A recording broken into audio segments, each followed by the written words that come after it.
Hey, good morning, Limitless Church. How you doing? Come on, somebody. Can you give Jesus your best praise this morning? He's worthy of it. Come on. Wow. Well, Merry Christmas. It is that time of year. It actually felt a little bit like Christmas this week. Jack Frost was nipping at your nose. And then in true Florida fashion, it was 50 degrees warmer the very next day. So, and also thank you for braving monsoon 2018 out here that happened. We were like, man, we've been doing church for 4.5 years. And I don't know if we've ever had a washout like this one. This was like a full out, just everybody got baptized today. Just get some water on the way in. And but now it's actually not really raining so hard. So great. But thank you for getting out and joining us. Speaking of Christmas time, our Christmas Eve services are right around the corner. And so Monday, December 24th, 4 o'clock and 6 p.m., how can you help us out? A couple ways. Grab a yard sign on your way out. I love some people text me this week with pictures of their yard sign, like in the middle of their Christmas decorations. They found strategic places. I think somebody texted me and said, look, I got one here, and they're like, on my way to Walmart to put some more out. I was like, come on, just plaster them everywhere and put them out and get the word. Another way you can do that is tell people to go to limitlesschurch.com/Christmas Eve. How many of you looked at the new website? Come on, it's much easier to navigate, get around. I've got a clean new website. If they go here, they can reserve their spot. I told everybody at 9:15, Miss Faye, if you haven't met Miss Faye yet, you need to come to 9:15 just once and meet Miss Faye. She wins right now because Miss Faye reserved her spot for 4 p.m. with it said 13 people. And then she wrote back again and reserved and said, hold on, I got a few more. Miss Faye is bringing 23 people to Christmas Eve service. So she's ready for some fun on Christmas Eve. So, hey, step your game up. Got to bring somebody with you. But you can go there and reserve your spot. We also have invite cards. They're probably on the back table back there. It's just an easy way to hand to somebody, say, come join me, and just get them here for Christmas Eve. And so we're really excited about that. We've had a great weekend already at Limitless Church. Friday night, ladies, you had sisterhood. Come on. It was an awesome night. It's awesome to be one of the 5 guys that's in the room at that event. It's not just my life. I'm always used to being around nothing but ladies. But it was a powerful night. You guys came passionately loud and wild for worship. And I looked at Ryan. We were on stage. I was like, man, I wish they would do that on Sunday. They need to come in here wide open on Sunday like that. So, and then just an incredibly life-changing, impactful word from Pastor Irene Rollins from I-5 Church in Baltimore. Just what God's done in her life, how she's overcome, and just her openness and authenticity brought so much freedom into the room that night. So we're so grateful for her and her husband, Pastor Jimmy, and just how much they love our church. So just it was a great, great night. And then Friday night got even better for our church because our high school director, Matt Timmons, proposed to Brianna Sutherland. Come on, somebody. So they got engaged. She's on the front row this morning. So good weekend all the way across the board. Matt got his master's and graduated yesterday as well. And so just an incredible time. We're super excited, Brianna, for you and Matt. They help lead our high school students. Just looking forward to being a part of that glorious, incredible day in the spring, and so or whenever that time is. I'm just setting a wedding date for him right now, but whenever that time is. But we're really, really excited. She said next week. No, I'm just playing. So, but we're just really pumped, and it was a great night for that as well. And I love Christmas time. I love the lights. I love every bit of it. But how many of you know that sometimes we got people that need a little extra Christmas cheer? We've watched The Grinch enough. We've watched Scrooge. We know there's some people that need it. Well, apparently, the state of Florida needs some Christmas spirit. A report just came out, and Florida ranked 50th out of the 50 states in Christmas spirit. And so I think the reason that is because people go, well, it doesn't feel like Christmas here. It's not cold enough, and doesn't truly feel like you're at Rockefeller Center, but that's not why we were last in the report, because the report actually tracked things like website searches for Christmas songs, Christmas movies, Christmas trees, where to find Santa, like all of the things you would do normal Christmas time. That's what they were looking at. Not to mention, the biggest factor that swung us to the bottom was we're last in charitable giving, which is crazy. Which means we're last in generosity when it comes to going, okay, God's given me this, so I want to give back. But I will tell you this, I don't believe they included Limitless Church in that study because your guys' generosity has been incredible this holiday season. We were able to bless and feed foster families in need for Thanksgiving. All the gifts, I went back there and looked at all the gifts that come in. I was like overwhelmed, like, man, we're going to have some kids in our church who are going to have an incredible Christmas because of your generosity.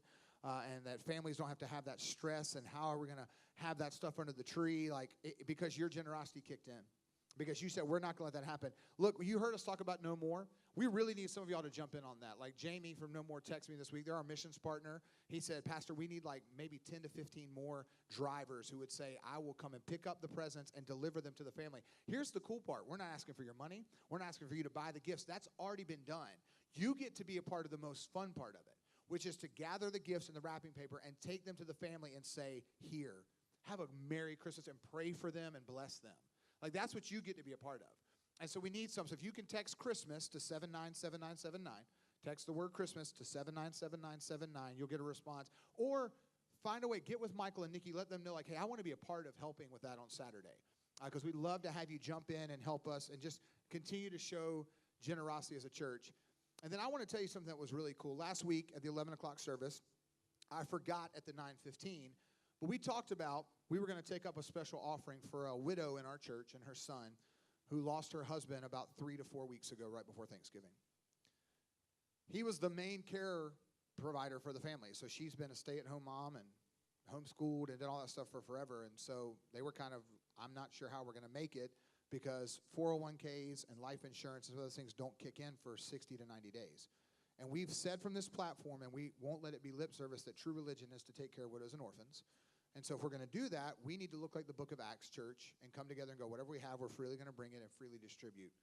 And so our hope and the trustees' hope when they talked with me was that we would be able to cover 2 months of her mortgage and maybe some of her utilities and to make sure they are able to have Christmas. Well, let me tell you, because of your generosity that we only took up at the 11 o'clock service last week, we have already covered December's mortgage, her utilities, and they can have Christmas. And so let me tell you what I need you to do, though. We're not done yet because I still need you to come in the game because some people said, hey, I didn't have an opportunity to give. I wanted to make sure I gave to that. So here's what I want to tell you. You can go online to limitlesschurch.com, click Give Now, and you can select Christmas offering in the drop-down for the widow. It says Christmas offering, in parentheses, it says widow. Or you can give right now. We're going to take up an offering again. And so I want us to be able to sow into this. I'd love for us after today to go, she's good for December and January until that stuff kicks in.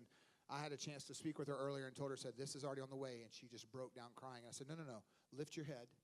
This is the church being the church. This is what we're called to do. And so, hey, church, thank you for your generosity. We have our ushers come forward right now. They may not be ready for it. Brandon, even if you just want to grab buckets and we'll pass them around. So right now, I want you to, hey, if you go, I've got a little something I can throw in there. You want to give online. This is an opportunity to sow in. So we're going to pass those right now. Brandon, you can go ahead. Whatever you feel led to give, God will take it and multiply it like he does the loaves and the fishes. And let's overwhelm and bless this family this Christmas season. And here's why we want to do this, church.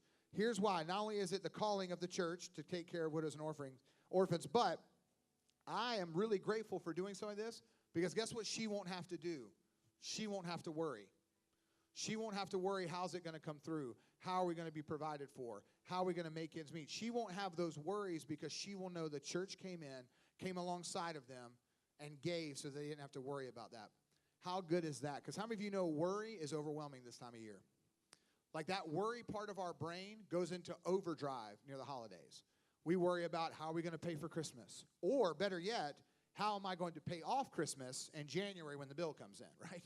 We're like, how am I going to take care of that? We worry about traveling, like we've got to travel to see family, or we're worried about family traveling to see us. We're worried about the Christmas party being better than last year's. We're worried about I got to get all of this work in before 2018 comes to a close. Got to wrap up all this stuff. We get worried about, are my kids going to be grateful for Christmas? Are they going to not have a good Christmas? We're worried, and we're worried sick, literally. We're worrying to death, literally. People are consumed by it, and it only gets worse this time of year. And the problem is we think that the answer to not worrying anymore is found in that old 1988 Bobby McFerrin song, remember? Don't worry. Boop, boop, boop, boop. That's what I think. Be happy. That sounds so great on paper. Hey, don't worry. Just be happy, right? That's what Pharrell told us.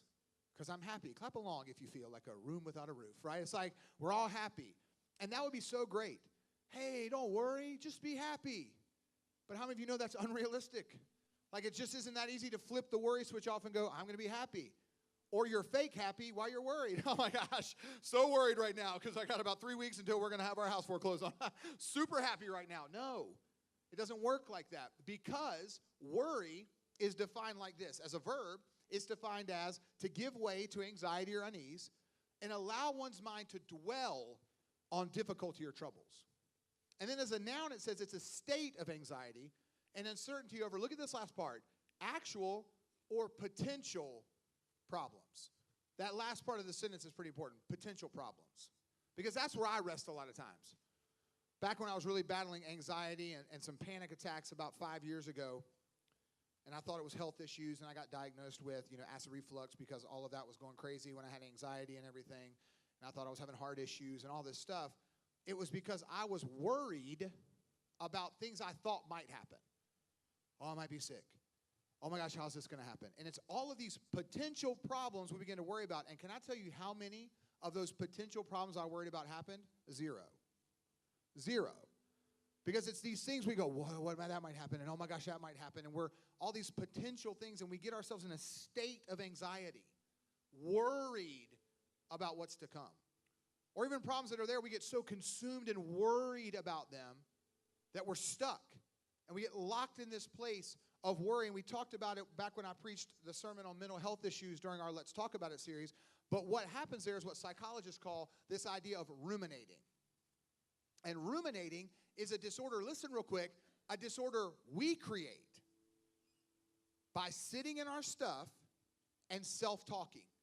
So we get worried and we sit there and we just go, oh my gosh, this might happen, and I'm worried that's going to happen, and what if this takes place? And we just sit there, and we don't allow anybody else in, and we just self-talk, and it's like a cow chewing its cud. So we're sitting there thinking about it, we swallow it, we regurgitate it back and chew on it some more. And we just stay there, and we get in this cycle. I'm so worried, and we just sit in it. And we won't get over it. And we're sitting there, we've got to let other people in because we get stuck in this worry part of our brain. We don't know how to get out of it. And last week when we were talking about this idea, because guess what? Worry has a twin brother, which is named anxiety. They are mutually exclusive. Because when I'm worrying so much, guess what happens? I get super anxious. And as I get super anxious, guess what I do? I get worried about my anxiety. Like, they go hand in hand. That's why the definition says a state of anxiety. To dwell in an anxious state. Like, they are mutually exclusive, this worry and anxiety. So last week when we talked about it, we said, well, how am I going to overcome this stress and anxiety that happens this time of year, especially as it ramps up? We said, I'm going to operate from a place of peace. I'm not going to pursue peace. I'm not chasing after it because it's not this thing I can obtain. Remember we said that last week. Peace is not an emotion I obtain. It's a position where I remain. Like, because I have a relationship with Jesus, guess what he gives me? His peace. Like, the fruit of the Spirit is love, joy, peace, patience. Like, it's a fruit of my spirit. It's not something I'm after. Like, I got to get peace. I need to find some peace. I got to look for peace. Like, no, I have peace. So I can operate from peace, not chase after peace. But now we throw this component in, so we go, okay, I get it. I'm supposed to operate from this place of peace. I'm supposed to come from that place with God, but what comes next? Like, how do I take it from that point on? Like, I got that you want me to be peaceful, Matt, but what do we do about the rest of it? Because I'm still anxious and I'm still worried and I still got all these things going on. Well, guess what the good news is? The Bible has the answer. Now, I know you're going, of course, we're in church, you're going to say that. No, listen to me real quick. Medea said it best when she said, there is a prescription in the Bible for everything, right? There is something in here for everyone. We think it's just this really cool, like, oh, I might read it, but it doesn't apply today. It was written so long ago, so it can't help me today. No. This is the prescription for every affliction that you have. Like, it's in here. Like, he didn't skip and go, oh, I didn't think about that might happen, so I didn't put that in there. No, it's in here. So you come here to find the answer. But sometimes when I read the Word, my Bible has these little headings above parts of Scripture, and sometimes it's great, and sometimes it's not encouraging. So, like, I want to look at a very famous passage of Scripture from the most famous sermon ever preached, when Jesus preached his Sermon on the Mount. In Matthew chapter 6, the heading says above starting in verse 25, it says this, do not worry. Well, that sounds so great. But how many of you know that that doesn't work? What happens when you try not to worry? You worry more, right? It's like that all of a sudden, like, don't think about it. Just don't worry. So when somebody tells you just don't worry, you worry more. It's like when you're raising kids, and what do we say? Don't put your finger in the light socket. What do? See that little, don't put your finger in there. They go, cool, and they put it in there.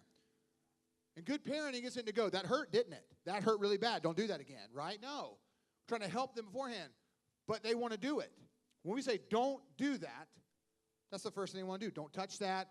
Don't grab that. Don't.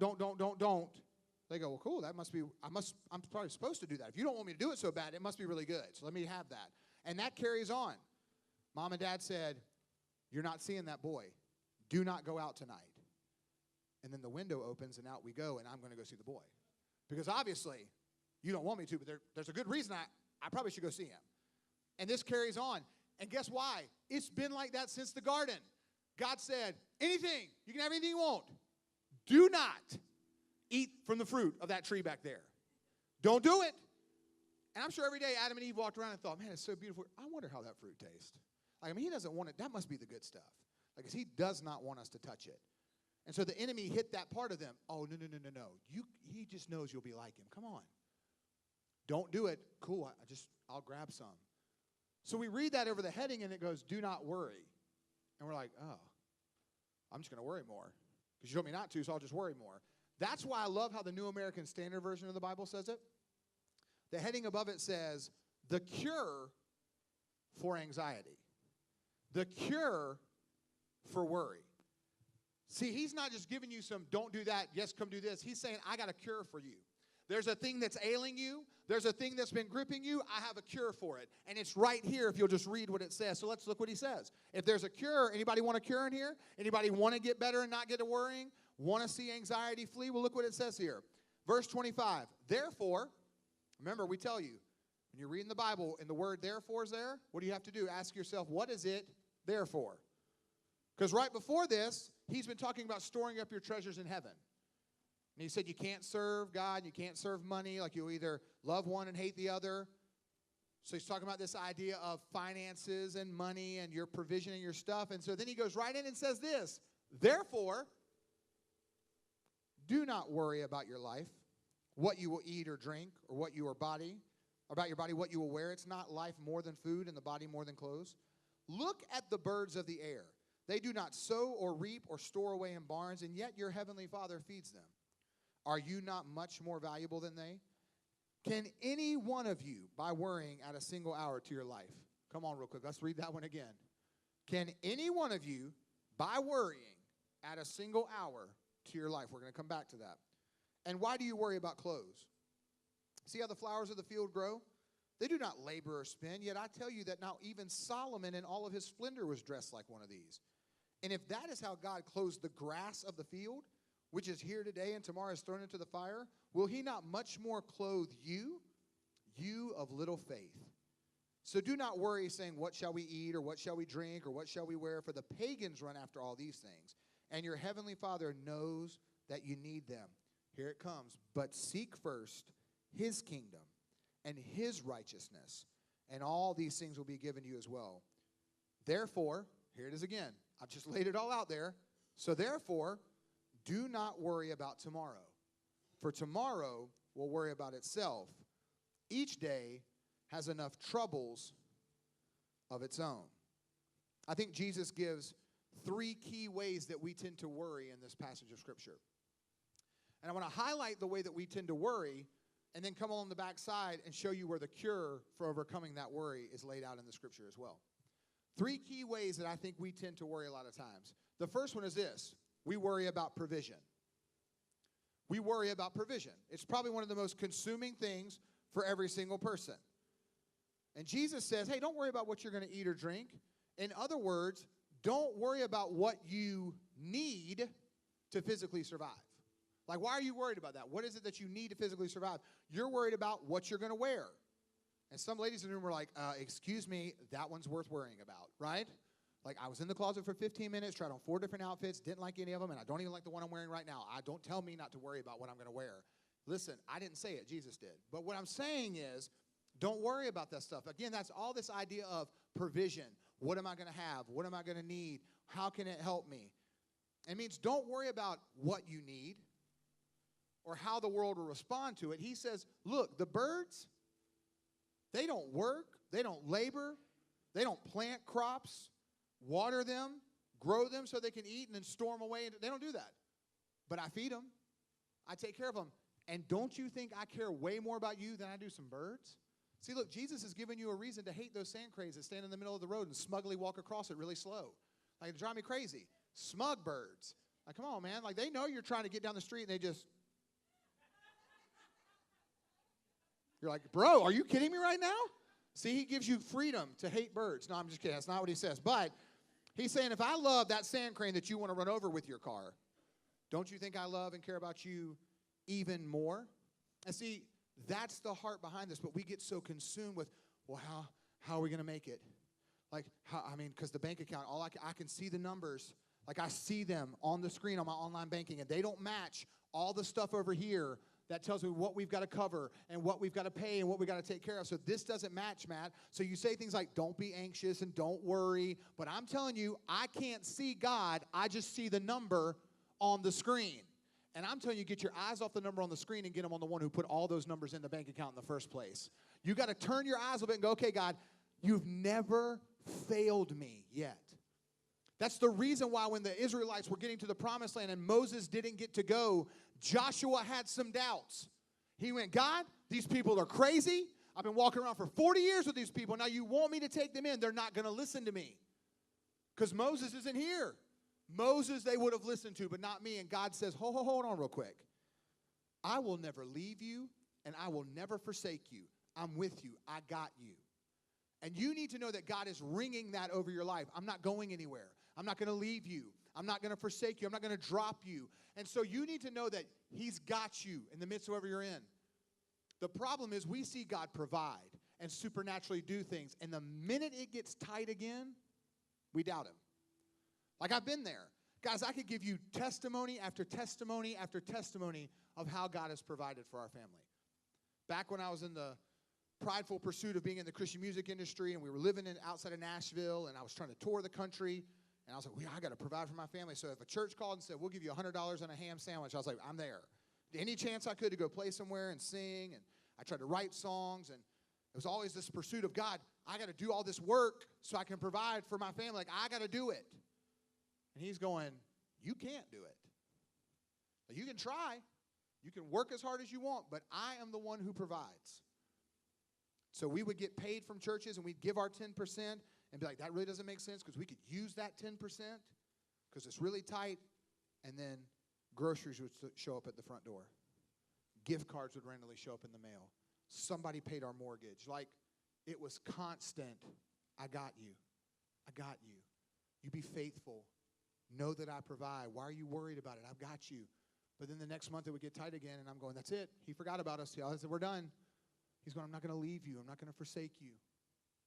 Let me tell you how God's timing works. I didn't say this in the first service. If you follow me on social media, you saw this. 11 years ago, my good friend Jason Roy, who's a lead singer of Building 429, we grew up together. We were living outside of Nashville. We lived in the same town. And he called me and said, hey, can you come over? I want to have a songwriting session. And I did that a lot as a way to try and write songs for albums. And I said, sure, man.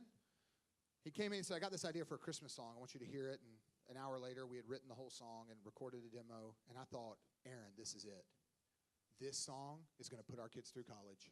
I have written the newest Amazing Grace. Like, that's kind of the thought you had. Like, oh, my gosh, this is it. And he was like, yeah, we're not going to record it anytime soon. I was like, all right, that's not cool. And every year, I would play that song and be like, hey, man, this Christmas song's what's up. Nothing. I sang it at my church in Wilmington. I sang it here a few times, like, this song. 2 months ago, Jason said, you still got that song we wrote for Christmas? I said, yeah, man. So I sent him the file, and he goes, cool. And it came out this week. They released it 11 years later. And God is so faithful in that, man. Like, that's a blessing that was unexpected. We believe it's going to be part of our testimony of how we pay for Judah, our son, for our adoption, and, like, cover not paying for him. He's not worried. He's free. But paying the legal fees. Like, that's true. We learned that yesterday, Lauren. I see you back there. I learned that in my class. The child is free. I got it. But the legal fees and all the other stuff, that's what we got to pay for. So, I passed. And so, but we believe that was an unexpected way. We're like, God, you're going to show up in really cool ways. And the really cool thing is, by the time that those fees are due, is when I get my first royalty check 3 months after the song comes out. So I'm telling you guys, like, he doesn't drop you, and he always provides, but we doubt. You know how else we worry? We worry about health and protection.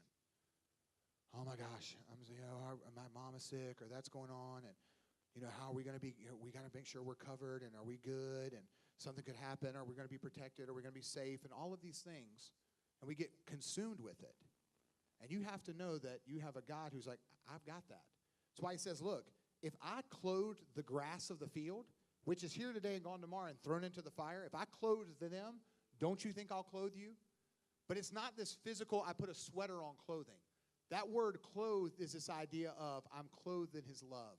I'm covered in his grace. I'm covered in his mercy. I'm covered in his hope. Like, he clothes me in his righteousness. Like, that's what we're talking about. It's like, I've got you. And that means I have put a hedge of protection around you. I have covered you. Now, some of you go, yeah, but Matt, that's not true because my dad died of cancer. My spouse didn't make it. The heart disease so he didn't bring health. Let me just explain something to you. This will be the never-ending debate that everyone wants to have of why they want to stand on one side of the thing with God or not. He didn't do what I asked him to do. Like, I needed health and we didn't get it, or my spouse needed that and they didn't get it, so he doesn't bring health and protection. And what I will tell you is this, and I've preached a sermon on it, you can go back and listen to it.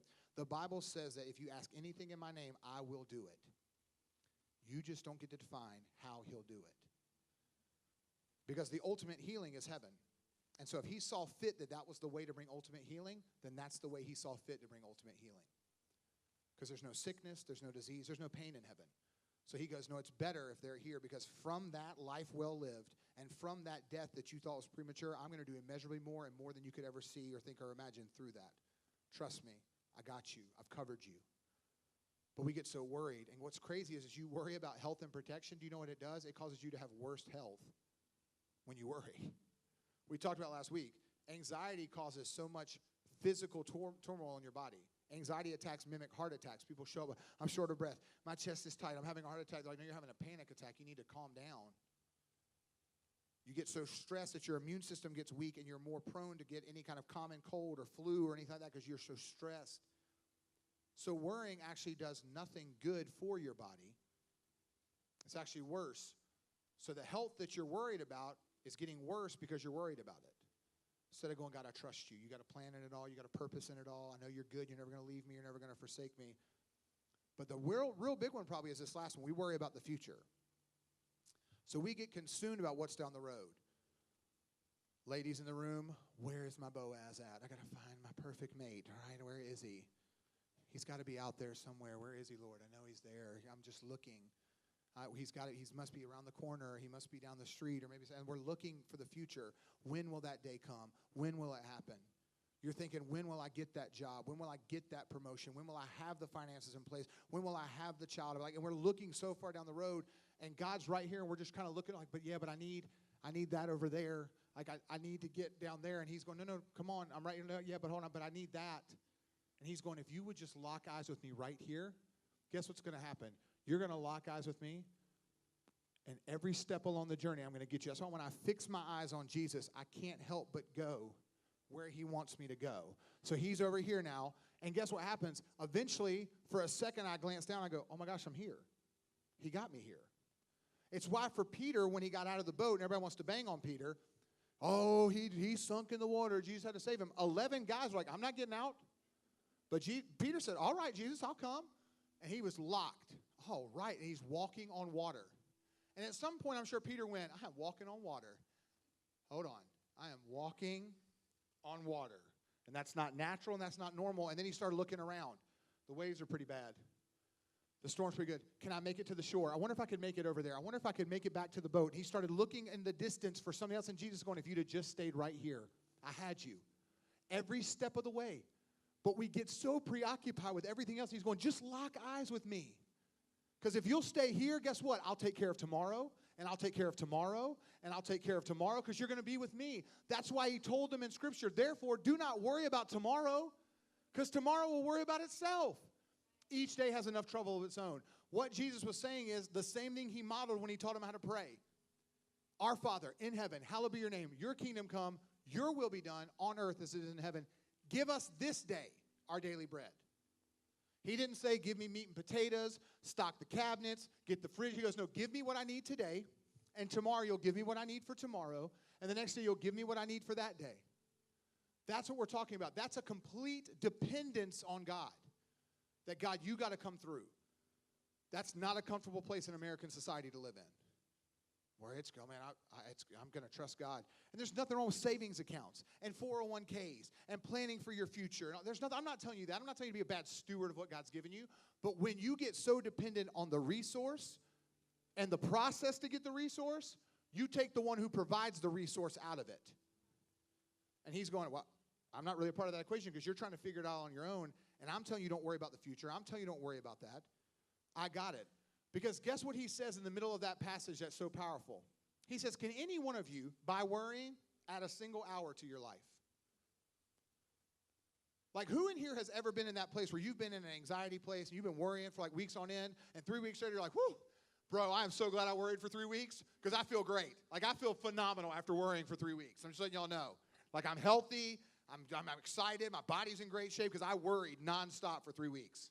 No one. Nobody comes out of that. When you're done with that, guess what happens when you've been in a season where you've been consumed by worry? You are drained. Whenever you're like, oh, my gosh, whew.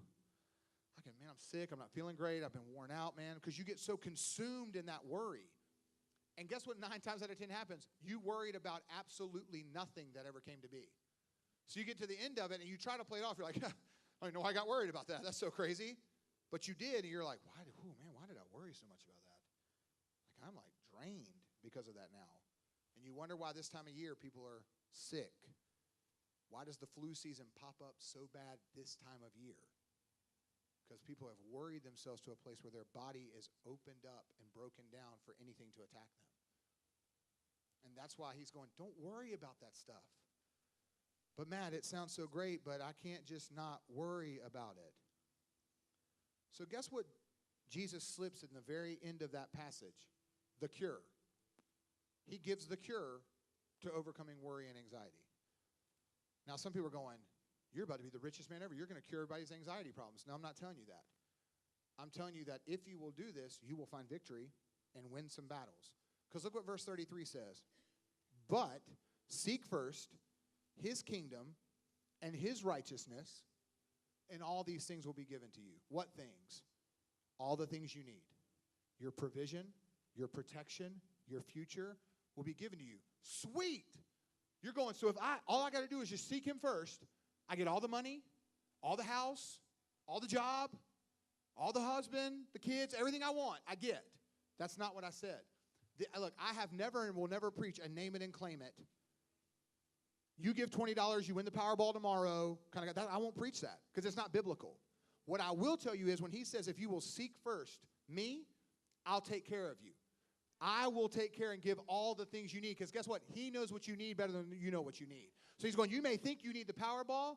That would be the worst thing to ever happen in your life, so I'm not giving it to you.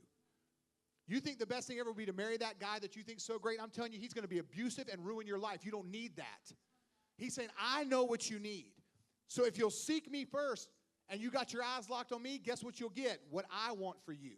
Because you won't turn away from it like, I just want what you have, God. So guess what happens? That word worry starts with 3 letters that are the antidote. Worry has to be turned into worship.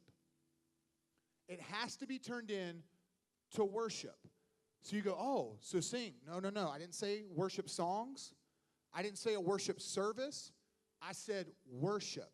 And that's the problem. We've gotten those things distorted and messed up. We think this part right here is worship.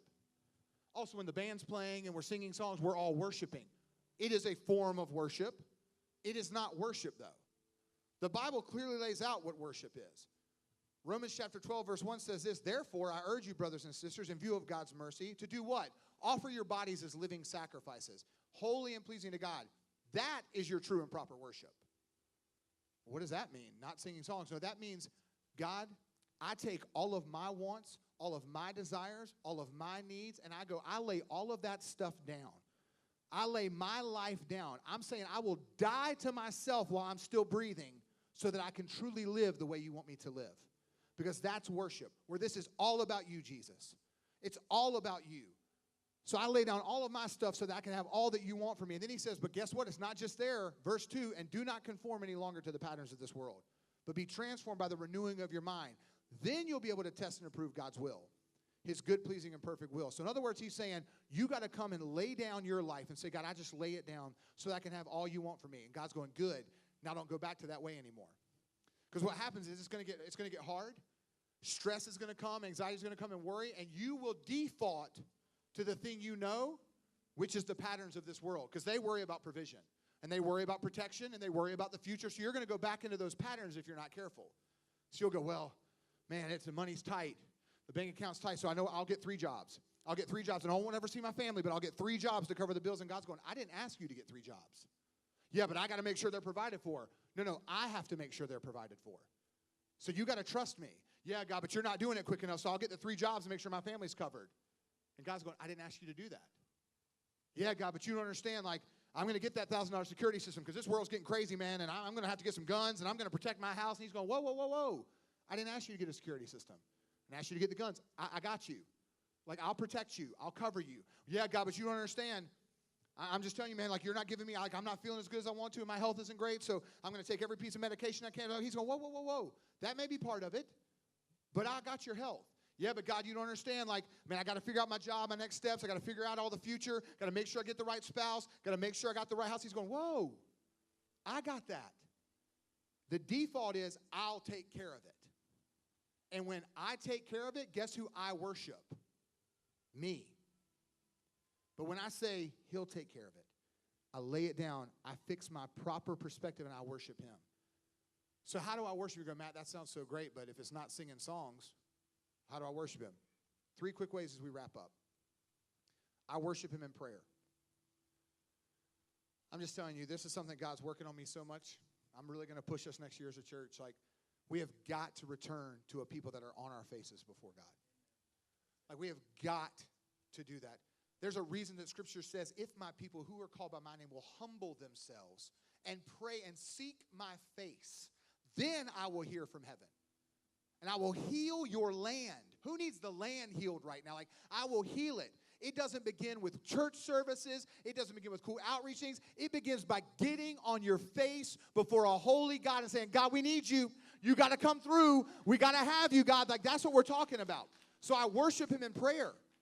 I love this saying I heard a long time ago. I don't know who said it, but I love this. A person that is on their face before God can never be knocked down from that position. You can't be. When I am on my face before God saying, God, this is all about you. Whatever you want, whatever you desire, you first. I'm a living sacrifice for you. I can't get knocked down.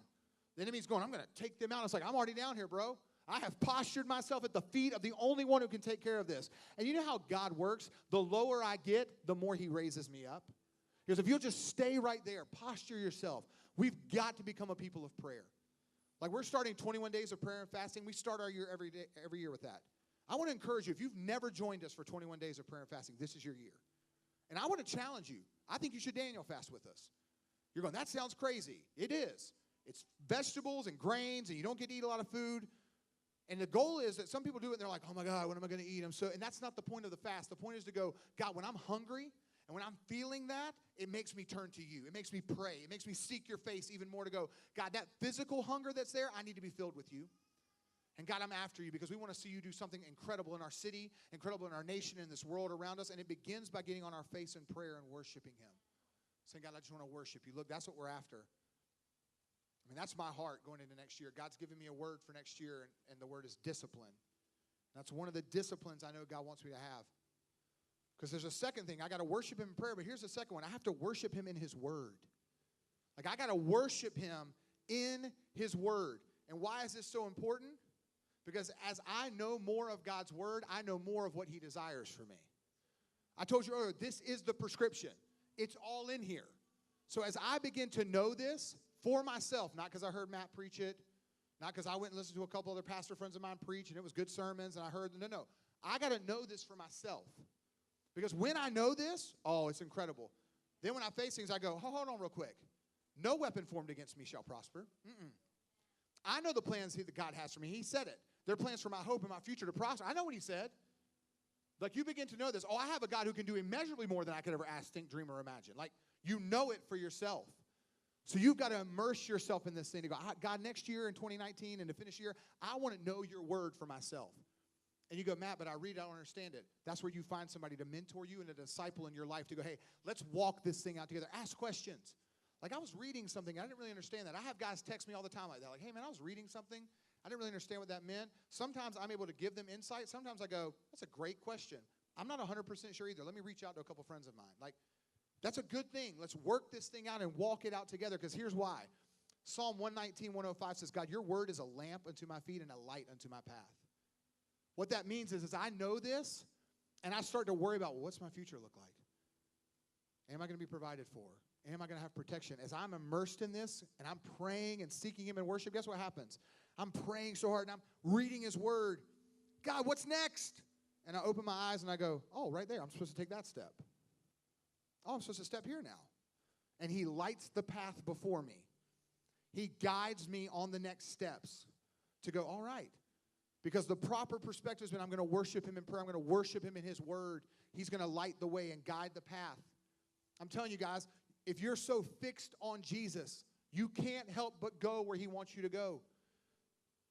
And this could be a spirit moment or just me. I believe there's some young people in the room that thought, we celebrated Brianna being engaged, and somebody was sitting there going like, I've been wanting that for forever. Where is that person? God laid something on my heart when I was just out of college and I come out of a really bad relationship. And this is what God told me, and I teach this to young couples.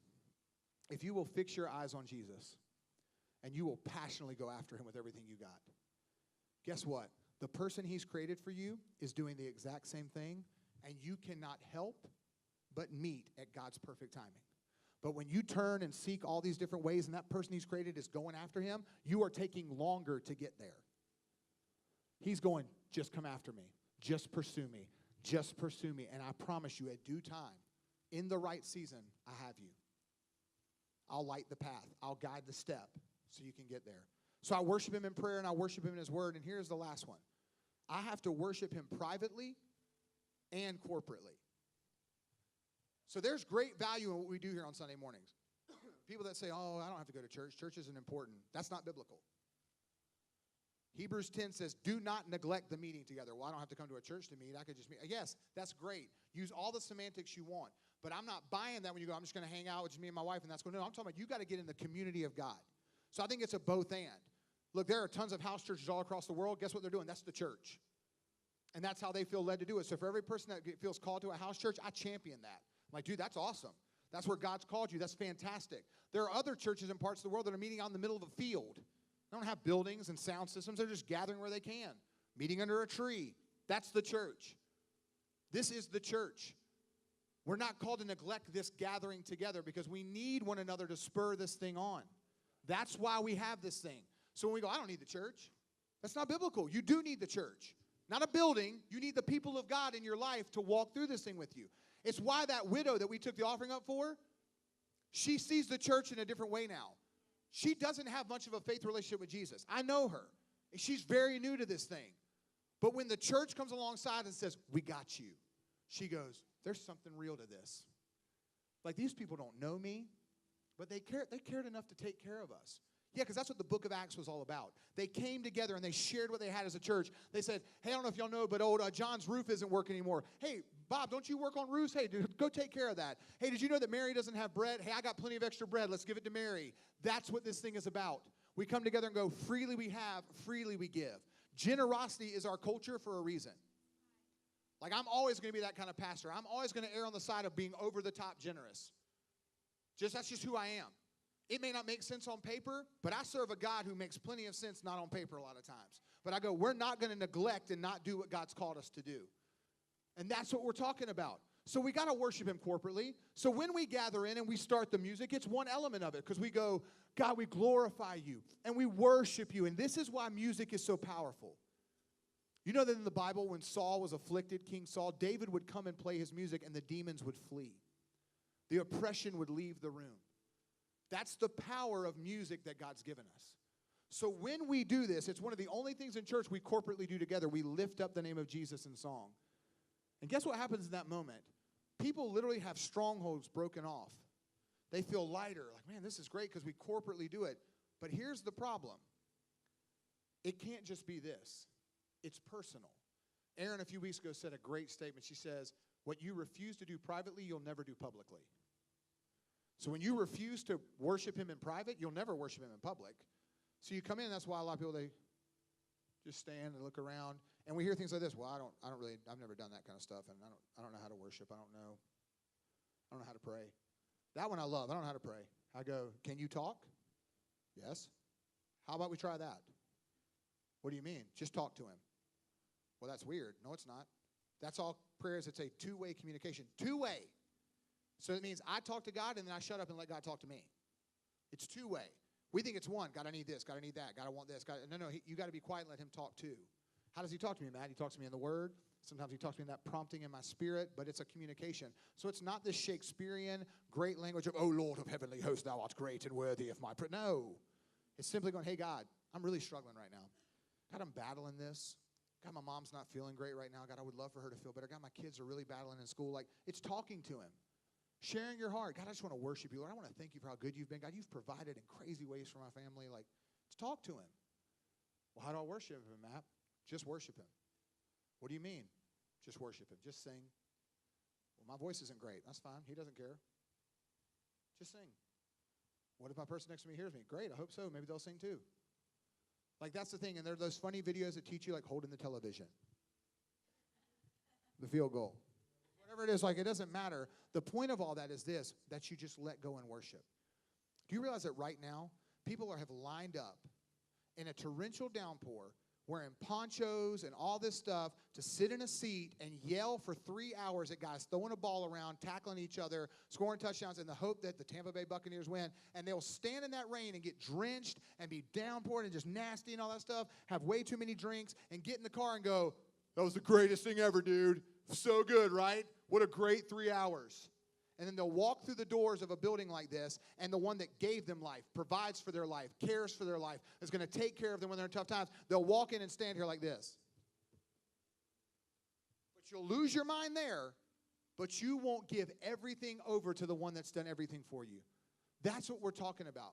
But that happens in private, as I worship him privately, in my own place. That's why in our house we have worship music going all the time. Look, I love Michael Bublé. He's Mr. Christmas this time of year. The Pentatonics are great too. Don't get me wrong. You can throw Mariah Carey's All I Want for Christmas Is You on there. All that stuff's great. But I'm just challenging you real quick. If you turn the dial to worship, watch what happens to the atmosphere of your home. Watch what shifts as that becomes the thing that goes through the house. It's not Drake songs and all the other stuff. It's I'm going to put Jesus on and let's see what happens. You're going, I can't believe you're telling me I shouldn't listen to that kind of music. I'm not telling you anything you should do. I'm telling you, why don't you give Jesus a shot? So I'm saying if you turn it this way, look, I can tell you this from personal experience. When our daughter was battling a panic attack last week, we're still walking out things with our daughter. In the midst of that, we said, you got to worship, babe. You got to fight.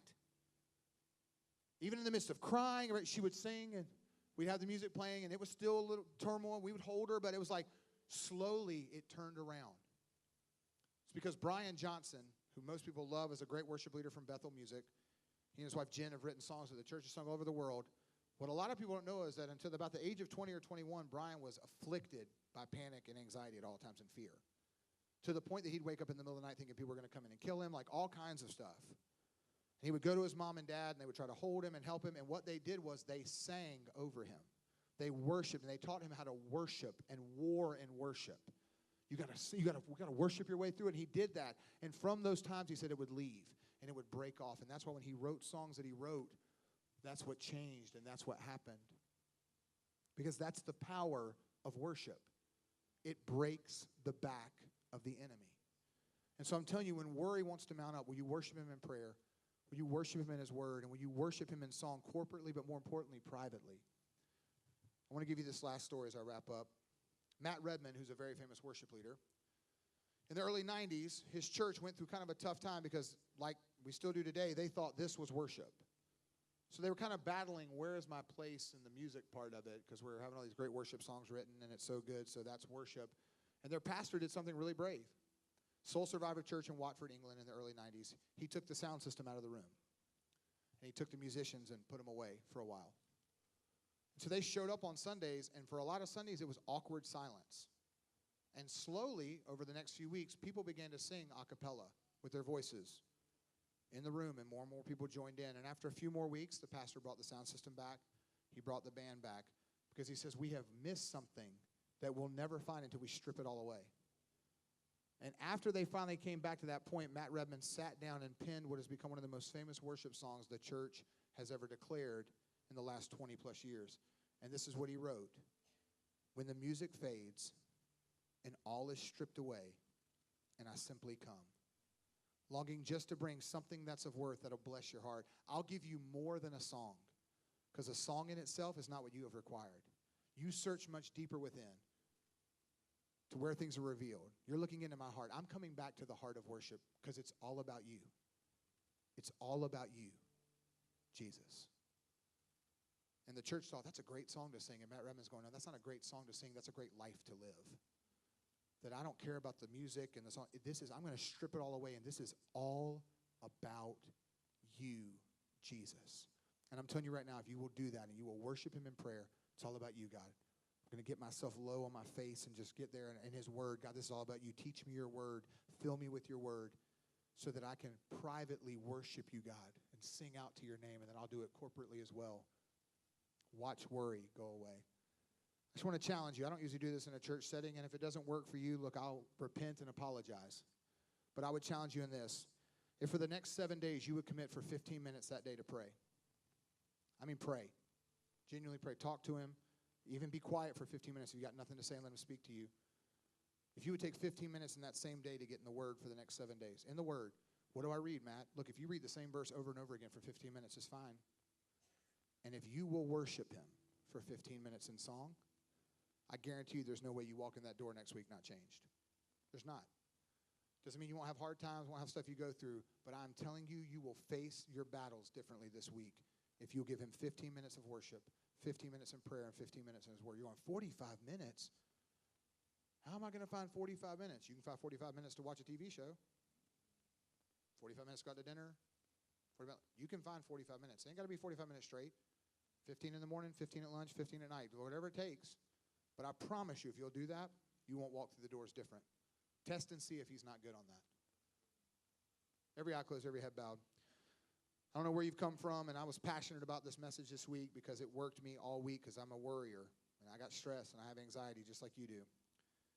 And I doubt God, and I don't trust God. And he said, Matt, will you worship me? Not sing songs only. Will you worship me? Will you pray? Will you read my word? Will you get with me and worship me privately? So I want to challenge you. If you're sitting here going, yeah, Matt, that's great and all, but I don't even have that peace you were talking about from last week where I can operate from, and I don't know anything about this worship because I don't know the one I'm supposed to worship. The first step for you is to give your life to Jesus. Let him fill you with his peace so that you can worship him properly. If you're here and you've never given your life to Jesus, but you want to do that today, I just want you to raise your hand on the count of 3, long enough for me to acknowledge it, and you can put it down. 1, it's a great day to come to Jesus. 2, it's a great day to come. 3, simply raise your hand, and you can put it back down. Thank you for that. Anybody else say, that's me? For the rest of us, I pray that we turn that worry into worship this week, that we walk out of here as true worshipers of God, that we're going to do things different. If you raise your hand or 1 or 2, this is your moment with God. I just want you to say this prayer with us. We're going to say it with you so you don't feel signaled out. Everybody repeat after me and say, Jesus, I love you. I ask you to come into my life. Forgive my sins. I want a relationship with you. It's just that easy, God. You say if we confess with our mouths and believe in our heart that Jesus died for our sins and you raised him from the grave, we'll be saved. So we thank you for that. But God, I pray a declaration over all of us today that we operate from a place of peace and that we worship you with everything we have, God, in prayer, in your word, and privately and corporately declaring worship to you. Jesus, I thank you for your word that does not return void. We love you, Jesus. And all of God's people said, come on, all of God's people said, amen. Hey, church, I love you. Don't forget, grab a yard sign, grab some invites. More than anything, can't wait to see you back next week for week 3 of Best Christmas Ever. Have a good Sunday.